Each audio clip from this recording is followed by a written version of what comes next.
रात जंगल की रात गहरी हो चुकी थी। हरन का बच्चा अभी तक कांप रहा था। वो जानता था कि जो कुछ हुआ वो ख्वाब नहीं था।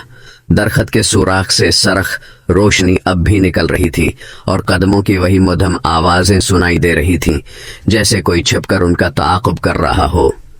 चलो यहाँ से फौरन, माँ ने परेशानी से कहा और उसे लेकर भागने लगी। लेकिन जैसे ही वो कुछ दूर पहुंचे, माँ अचानक रुक गई। सामने का जंगल पहले जैसा नहीं था। दरख्त पहले से ज्यादा लंबे और स्याह लग रहे थे। उनकी शाखें पंजों की तरह झुक रही थीं। जमीन पर अजीब निशानात नजर आ रहे थे और हवा में सरगोशियां गूंज रही थीं। ये क्या हो रहा है? माँ ने हैरत और खौफ से कहा। हरन के बच्चे के रोंगटे खड़े हो गए। वो जानता था कि दरख्त का सुराख सिर्फ एक दरवाजा था और जो कुछ भी इस दरवाजे के पीछे था वो अब बाहर आ चुका था। अचानक दरख्त के सुराख से एक सियाह धुंध निकलने लगी। वो आहिस्ता आहिस्ता एक भयानक मखलूक में तब्दील होने लगी।